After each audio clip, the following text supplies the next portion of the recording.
कभी सोचा है कि गोभी की खेती, जी हाँ, गोभी की खेती पर किया गया एक ट्वीट कैसे एक पूरे देश में बवाल खड़ा कर सकता है? ये कहानी थोड़ी अजीब है, लेकिन चलिए आज हम इसी पूरे मामले की तह तक चलेंगे। तो कहानी की शुरुआत होती है इस एक ट्वीट से।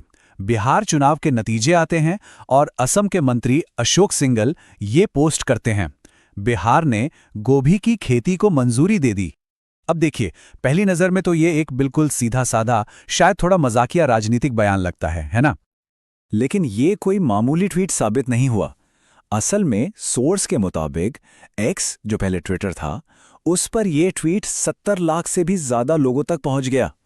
सोचिए जरा, एक गोभी पर किए गए पोस्ट के लिए ये पहुंच कितनी ज्यादा है। मतलब चौंकाने वाली बात है ये।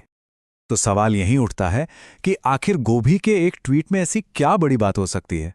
इतना गुस्सा क्यों? आज हम सोर्स के आधार पर इसी बड़े सवाल का जवाब ढूंढने की कोशिश करेंगे।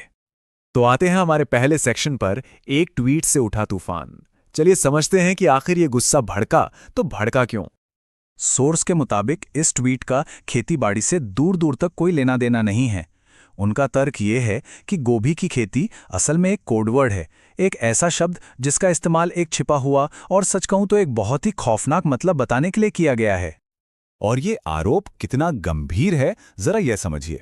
सोर्स के मुताबिक ये सिर्फ कोई बुरा मजाक नहीं है, बल्कि ये एक पुराने भयानक अपराध को सही ठहराने जैसा है। एक ऐसा मैसेज जिसे जानबूझकर एक समुदाय को भड़काने और दूसरे को एक तरह का सिग्नल देने के लिए तैयार किया गया था। अब आते हैं हमारे दूसरे सेक्शन पर, गोभी का कोड वर्ड। आखिर क्या है इस शब्द के पीछे का वो छिपा हुआ वो काला इतिहास?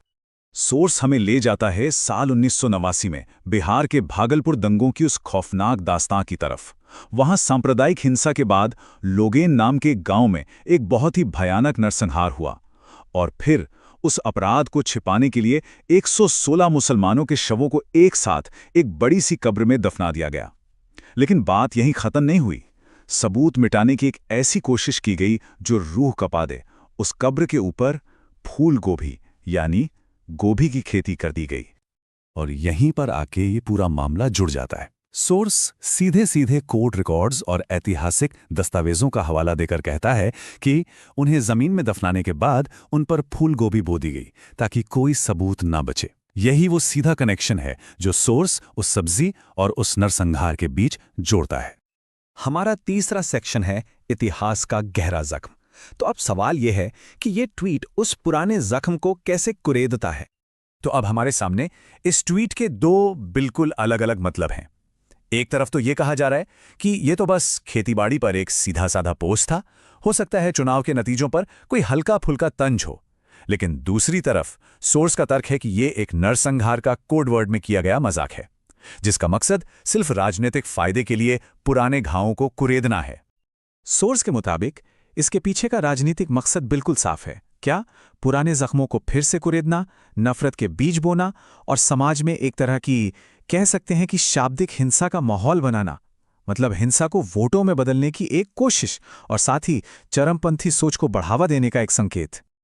चलिए अब आगे बढ़ते हैं चौथे सेक्शन की तरफ, नफरती राजनीति का आरोप। यहां सोर्स सीधे सीधे सत्ताधारी पार्टी की चुप्पी पर सवाल खड़ा करता है।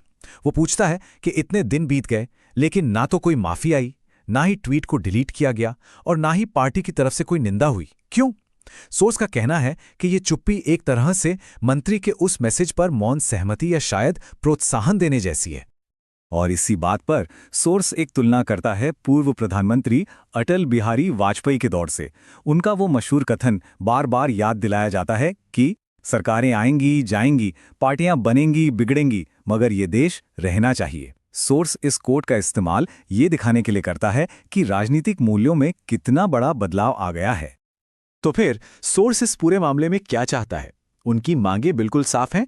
पहली, मंत्री बिना किसी शर्त के माफी मांगे। दूसरी, उस ट्वीट को फौरन डिलीट किया जाए। और तीसरी, उनकी पार्टी खुद आगे आकर इस बयान की आधिकारिक तौर पर निंदा करे।